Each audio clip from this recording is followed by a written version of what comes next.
Cristina Amoroso, amiga, colega, y un tema apasionante. Los argentinos se quieren ir a Uruguay. ¿Uruguay, la tierra prometida? Es una pregunta, pero parece ser el destino deseado, Joaquín.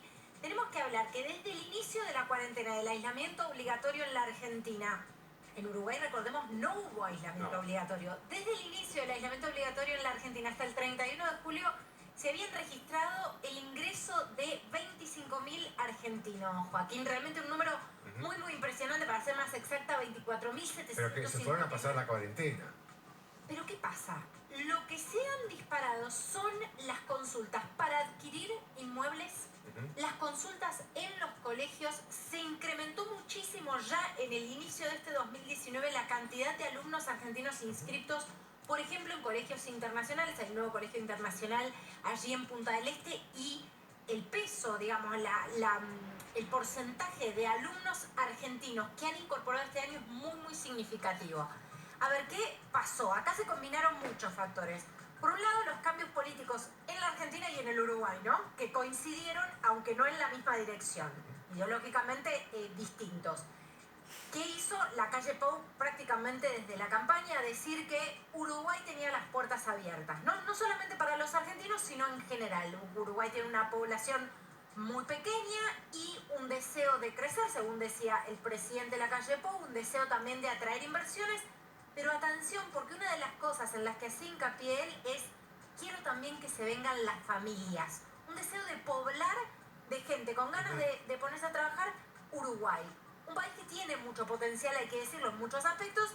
Y también vale la pena, Joaquín, remarcar que hay un muy importante empresario del sector de la economía del conocimiento, el más importante de la Argentina, Marcos Galperín, que vive ya en Uruguay. Se fue cuando no vino a asumir este gobierno. Exactamente. Y también algunos empresarios del sector agropecuario. Pero vamos a los datos sobre de qué manera la calle Pou plasmó ya como presidente su deseo de campaña en políticas de Estado, ¿no? Para empezar, bajaron los requisitos para la residencia fiscal, ¿no? Si vos, para las personas físicas, con la compra de un inmueble por al menos $380.000 en lugar de los 1,7 millones que se pedían antes, más la permanencia en el país por al menos 60 días por año, antes era 3 veces más que esto, por esto podrías obtener o calificarías para obtener la residencia fiscal siendo persona física. Para las empresas también bajaron muy significativamente los requisitos. La participación en una empresa por más de 1,6 millones de dólares en lugar de 5,3 millones de dólares que se pedían antes. Realmente es muy sensible la baja en la barrera de entrada, entre comillas. La firma debe generar esta condición. Si se sumó ahora al menos 15 puestos de trabajo directos. Si vos pensás esto en este contexto, Joaquín, por ejemplo, pensemos en algo que está congelado en el Congreso de la Nación de la Argentina, la famosa Ley de Economía del Conocimiento. Pensamos en industrias, por ejemplo, que no tienen un arraigo territorial como si, por ejemplo, lo podría tener el campo. En industrias que podrían, si tienen los suficientes beneficios fiscales, afianzarse en Uruguay, reducir costos tributarios, que también esto pesa, y quizás darle ciertos beneficios a sus trabajadores o incluso tener trabajadores remotos aquí en la Argentina y tomar también trabajadores en Uruguay. Este escenario de repente para ese tipo de compañías o empresas o emprendimientos se vuelve por demás atractivo, ¿no? Sí. Además, digo, más allá de que está el condicionamiento de los empleados, son 15 empleados, ¿no? Que no es una estructura demasiado grande. Bueno, a ver, consultaba hoy a Ricardo Freixou, que pertenece a un sitio web que se llama Infocasas, que es como una especie de sitio web líder en la compra y venta de inmuebles, y me daban los datos de las consultas de argentinos para las compras de inmuebles en Uruguay. Bueno, a ver, de abril a agosto de 2020 se registraron 75.000 usuarios, mientras que de abril a agosto de 2019... Esto es compra, ¿no? Esto es para compra de inmuebles, es consultas para compra de inmuebles. Estos son solo usuarios argentinos, claro. ¿Sí? Usuarios desde la Argentina. 35.000 usuarios buscaron ese mismo tipo de propiedades de abril a agosto de 2019. O sea, si vos haces el comparativo, el famoso interanual, tenés un crecimiento del 114% en las consultas de argentinos de un año a otro. ¿Qué me dicen? A partir de mediados del año pasado ya se incrementaban las consultas por parte de argentinos que quizás Ya estábamos consideraban... en crisis. Exactamente, que consideraban que las perspectivas económicas podrían llegar a complicarse. El pico del aumento en los usuarios argentinos en este sitio y en las consultas fue en el mes de junio de este año.